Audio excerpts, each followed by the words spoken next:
Nesse vídeo eu quero deixar duas perguntas para vocês, que são pré-tribulacionistas. Se vocês não são pré, são pós, então pode usar essas perguntas como argumento para você fazer para outros irmãos, para eles pensarem. Suponhamos que Jesus vai vir 7 anos antes da grande tribulação e vai arrebatar a igreja. Arrebatou a igreja, o Espírito Santo tem que ser retirado da terra, e aí os cristãos que estavam esperando o Senhor Jesus também são retirados da terra. Só que tem um problema.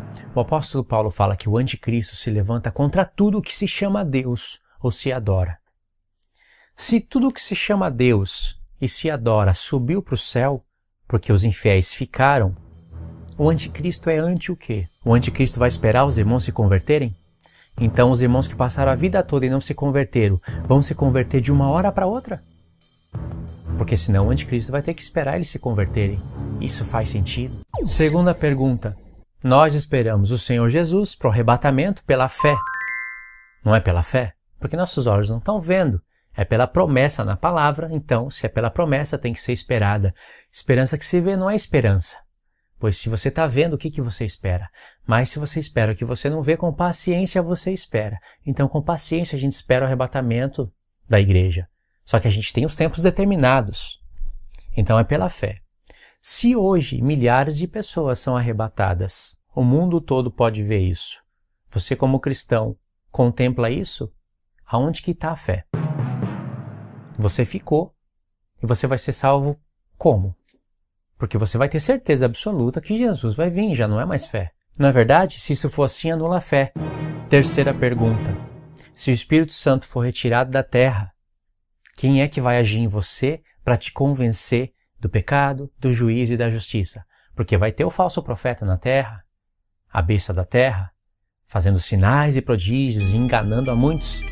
Mas alguém vai ter que te convencer, só que se alguém for retirado da terra. Entendeu, irmãos? Presta atenção nas perguntas para não escrever bobeira. Presta atenção nas perguntas, porque são perguntas coerentes. Ninguém pode dizer que essas perguntas são incoerentes.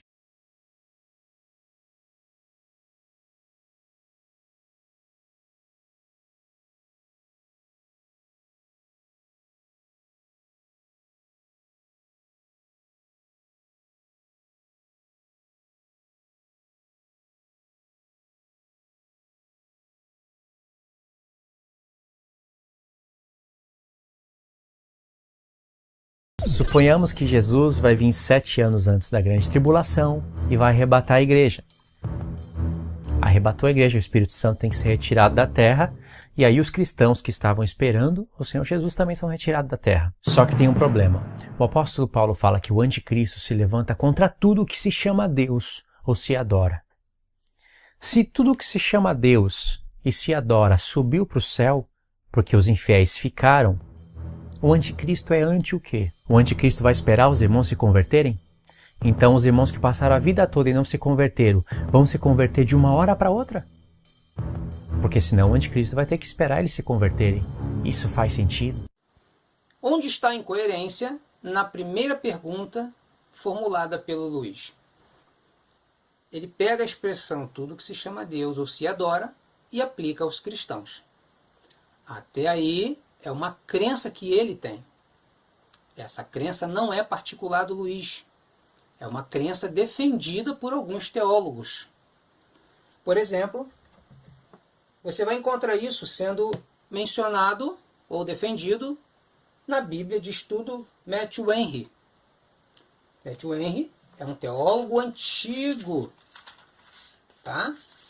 Que viveu entre 1662 e 1714. Então, pegaram os comentários dele e montaram uma Bíblia de comentários. E isso é importante porque te dá uma base para ter uma ideia de como certos pensamentos ou interpretações têm uma certa antiguidade histórica. Você se situa historicamente. Olha, isso já era defendido desde determinada época. Então está aqui uma referência que defende exatamente a mesma ideia que o Luiz tem de que tudo que se chama Deus, em 2 Tessalonicenses capítulo 2, se refira aos cristãos. Mas você tem que entender que isso é uma crença. Se você está convencido dela, você tem que entender que outros vão interpretar diferente.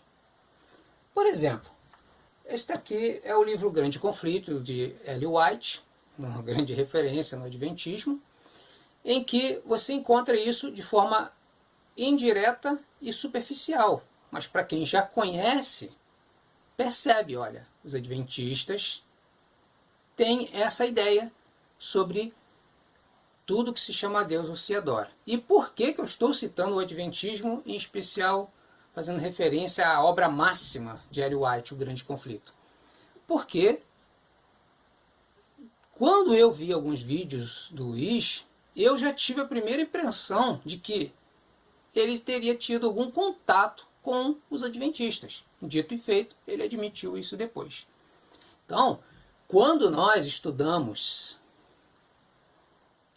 seitas e heresias, ou religiões, pensamentos, nós vamos percebendo uma particularidade nesses grupos e movimentos que são expressões, um padrão na formulação de certas ideias, certo jeito de se expressar, falar,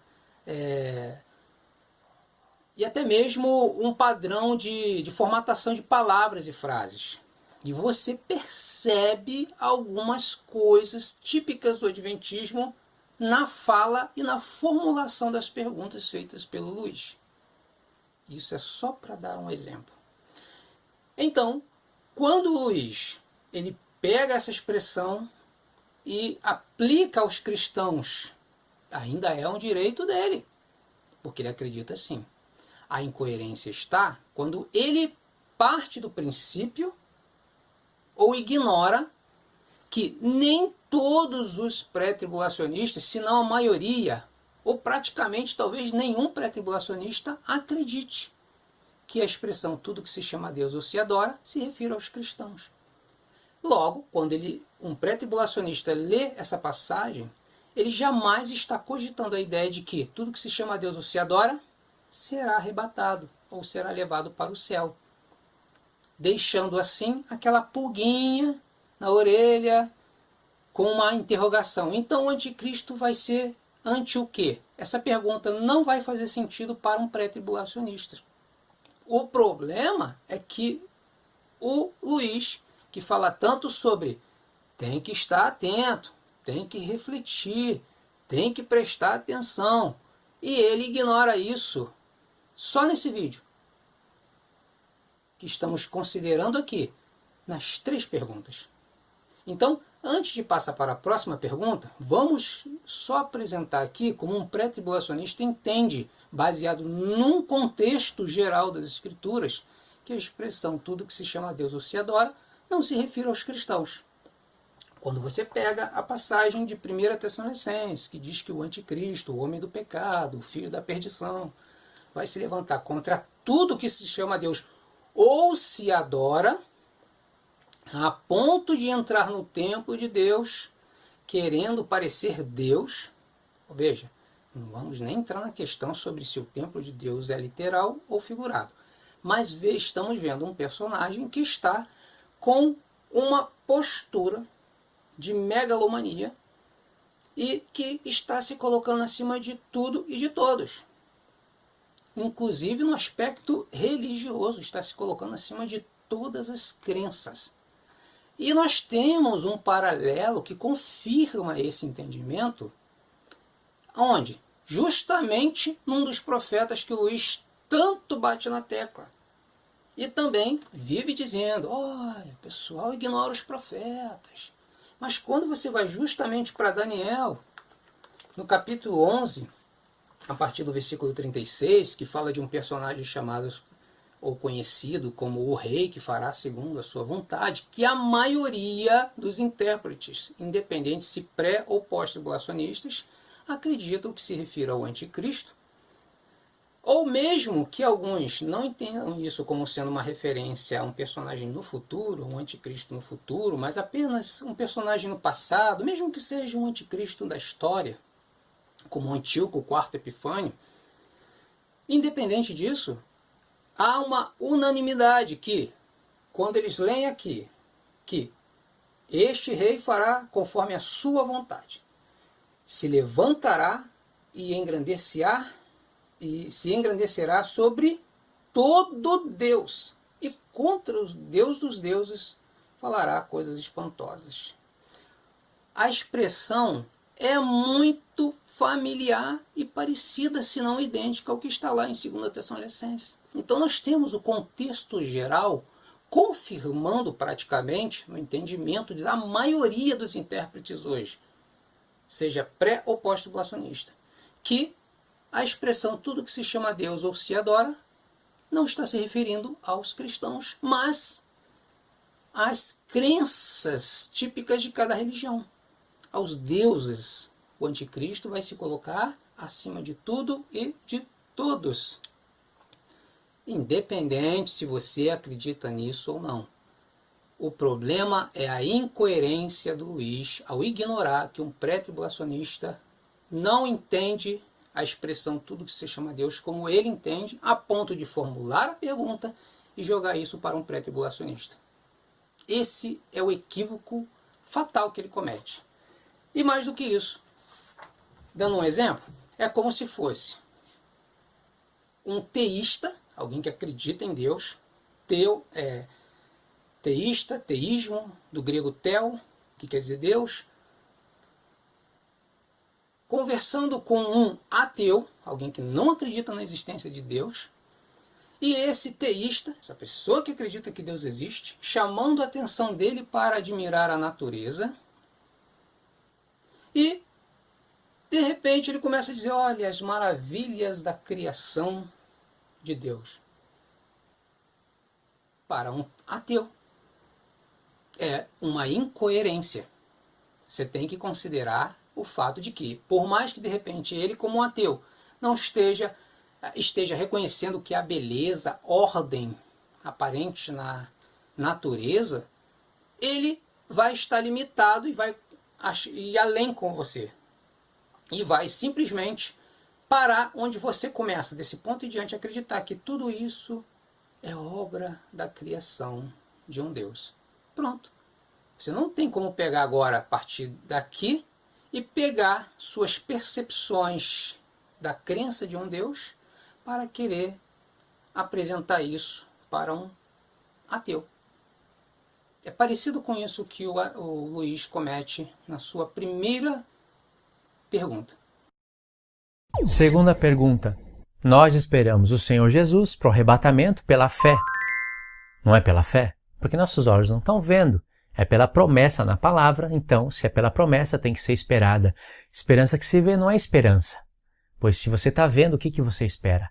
Mas se você espera o que você não vê, com paciência você espera. Então, com paciência, a gente espera o arrebatamento da igreja. Só que a gente tem os tempos determinados. Então, é pela fé. Se hoje milhares de pessoas são arrebatadas, o mundo todo pode ver isso. Você, como cristão, contempla isso? Aonde que está a fé?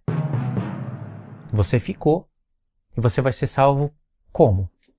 Porque você vai ter certeza absoluta que Jesus vai vir, já não é mais fé. Na verdade, se isso for assim, anula a fé. E onde está a incoerência na segunda pergunta?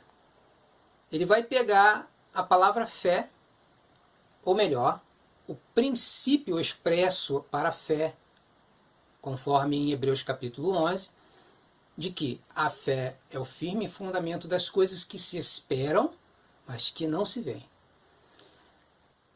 E aí ele vai dizer que é a vinda de Cristo, sendo associada com a ideia da fé, está relacionado à ideia de paciência, esperar com paciência, porque pode demandar tempo, ou um certo tempo, que vai envolver uma cadeia de eventos ou de acontecimentos que vamos ter que ter paciência para que eles aconteçam, para que quando chegar no arrebatamento, olha só agora o equívoco que ele comete, quando ele diz que acontecendo o arrebatamento, o mundo inteiro então vê.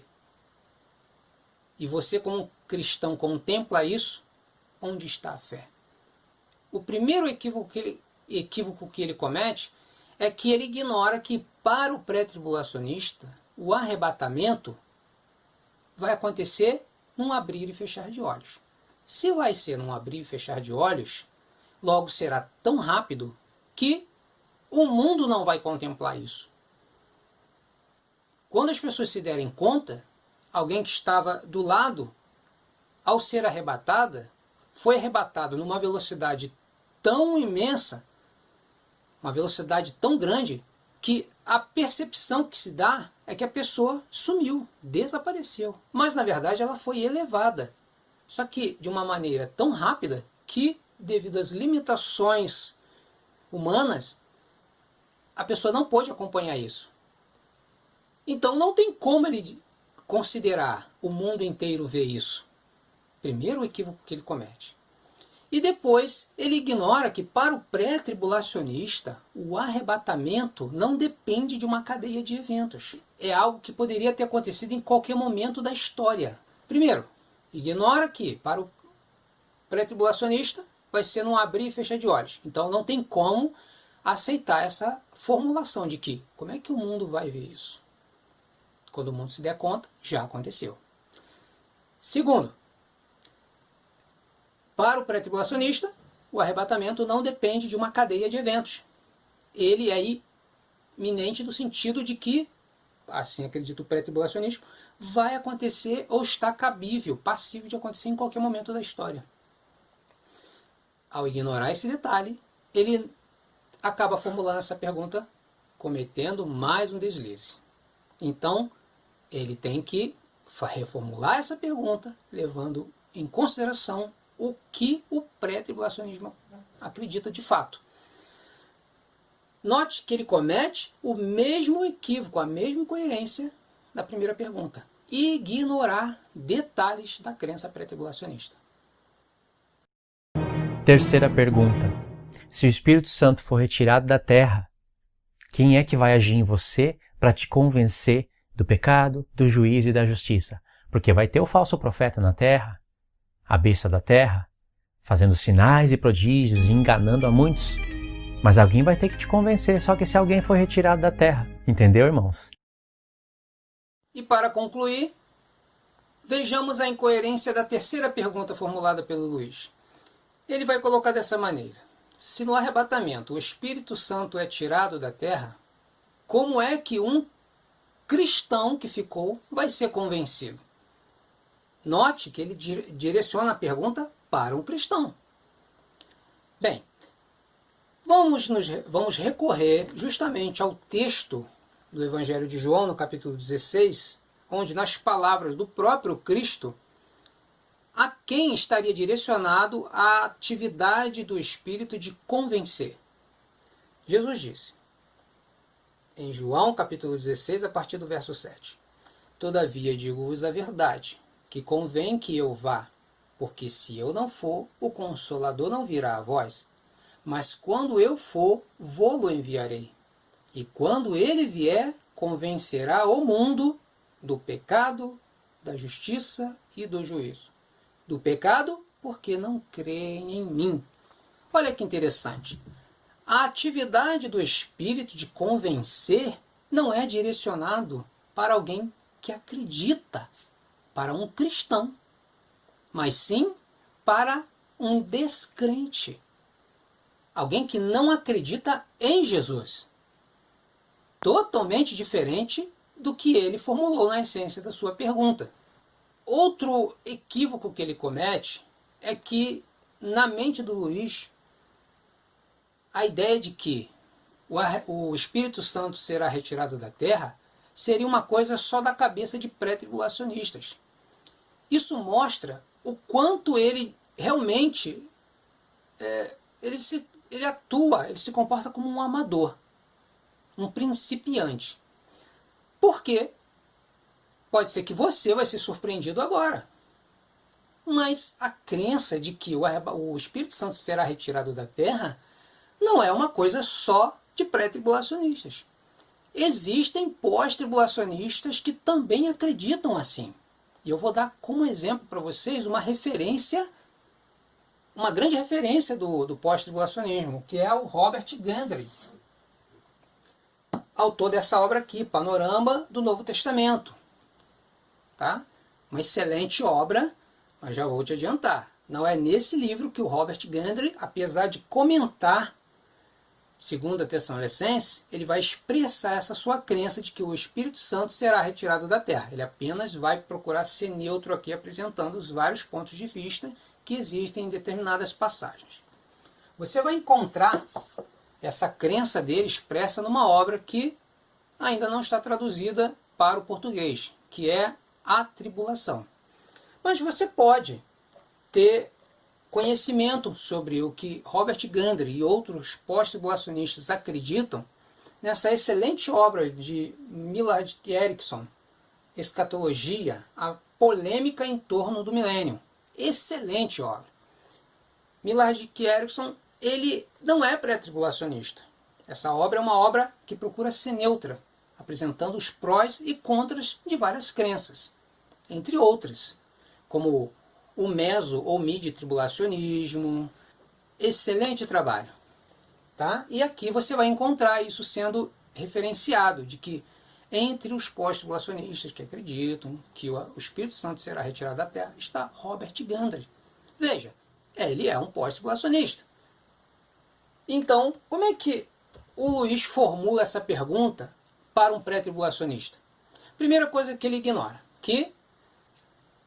primeiro, como é que o Espírito Santo atuava antes de vir como Consolador para atuar de uma forma ampla após a vinda de Cristo? O mundo deixou de ter a oportunidade de salvação?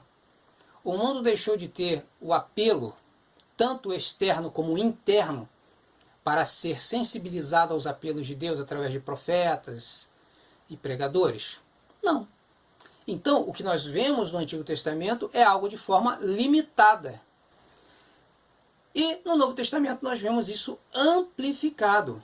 Entre outros aspectos, ele ignora também que o próprio profeta Joel vai dizer lá que antes do grande e terrível dia do Senhor, o Espírito será derramado de uma forma muito ampla e abundante na época anterior ao dia do Senhor.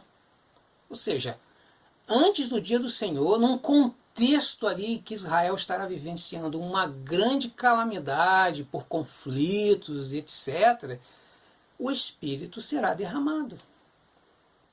Isso indica que a possibilidade que se o Espírito será retirado da terra no momento do arrebatamento, de alguma maneira, ele voltará.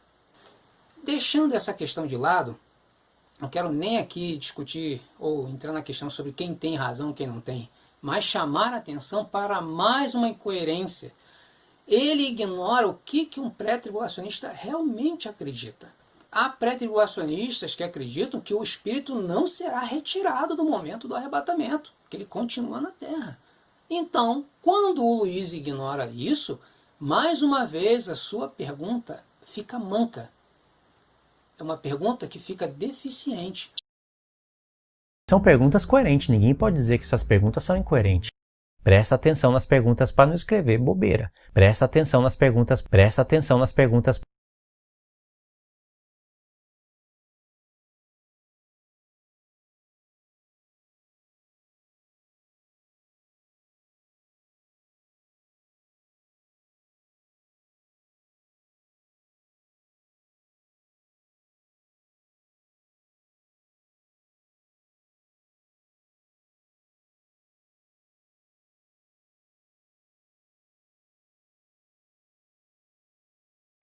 Quando eu vi o Luiz expressando certas falas, certos gestos, certas posturas, eu falei, eu já vi isso em algum lugar. Quando eu parei e refleti, falei para algumas pessoas, esse garoto, a princípio, teve contato, se não pessoal, entre os adventistas, pelo menos ele, de repente, leu literaturas adventistas. Muito provavelmente por aí. Dito e feito, ele admitiu. Teve uma passagem ou contato com os adventistas. Né? Quando você vai estudar as crenças das testemunhas de Jeová, se você só conheceu de cara aquilo ali, a primeira impressão é a que fica, você fica, isso é o único. Quando você vai estudar direitinho as crenças adventistas, você vai notar umas semelhanças que você, será que é coincidência?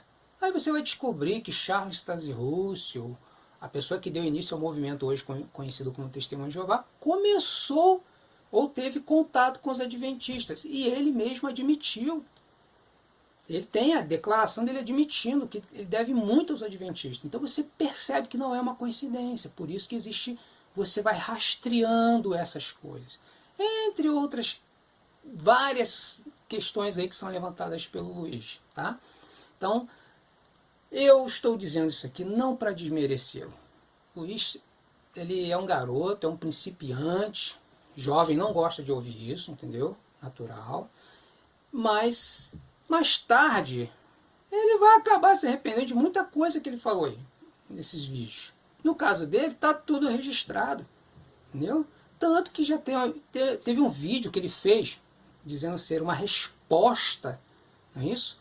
A primeira proposta que eu fiz de responder as 3 perguntas, ele fez 2 vídeos dedicados. Disse que não ia perder nem muito tempo. Fez 2 vídeos. Vai lá agora ver se o vídeo está no ar. Até pouco tempo atrás, até esse momento, o vídeo foi tirado do ar. Faz o seguinte, peça ele para ele botar de novo no ar. Porque há uma coisa interessante, pelo menos em um daqueles vídeos, que mostra uma incoerência flagrante entre o último vídeo que ele gravou a respeito do pastor Nathan Ruffinho. A forma como ele usou, se postou para tentar, praticamente, segundo ele, refutar o pastor Nathan Ruffinho. E o que ele diz ali é uma contradição com uma coisa que ele fala num desses vídeos, que ele disse ser uma resposta à primeira iniciativa que eu tive de gravar esse vídeo, que até então só agora eu consegui gravar na íntegra. Então eu estou aqui para dizer a vocês o seguinte: parem de ficar enchendo a bola do Luiz dessa maneira. Ele é um garoto, jovem, passa por essa fase de vaidade, e isso é perigoso, e lá na frente isso pode já ser mais perigoso do que já tem sido para ele. Então, parte da culpa, vocês que estão bajulando o cara, estão tendo parte da culpa nisso sim. Tá? Já tem gente dizendo que o Luiz é o apóstolo Paulo do século XXI. O pior é que ele foi lá e deu um coraçãozinho, né? Não foi nem um joinha, foi um coraçãozinho, praticamente dando um selo de autenticação àquilo que a pessoa falou. Tá de brincadeira? Então, onde é que isso vai parar? Inclusive, eu cheguei a usar essa expressão chamando um colega dele, muito próximo dele, parceirão. Onde é que isso vai parar? E sabe o que eu ouvi? Algo tipo assim: vai cuidar do teu canal. Tipo assim, no popular, vai cuidar da tua vida. Tempo depois, o que eu falei, ó, se continuar assim, a coisa não vai ficar bem. Tá aí, ó. Agora, nem eles estão se entendendo mais. Estão de bico um com o outro, né? Então, cuidado. Parte desses movimentos que acabam descambando para seitas tem contribuição dos seguidores. Hitler, né, Adolf Hitler, disse que para que uma mentira seja bem sucedida só é preciso 2 coisas: alguém para contar e alguém para acreditar. Aí esse que acredita passa adiante. E assim vai o efeito. Né? Tá? Então, Luiz, estamos torcendo para que você recobre o juízo e que Deus a todos abençoe e guarde em nome de Jesus. Amém.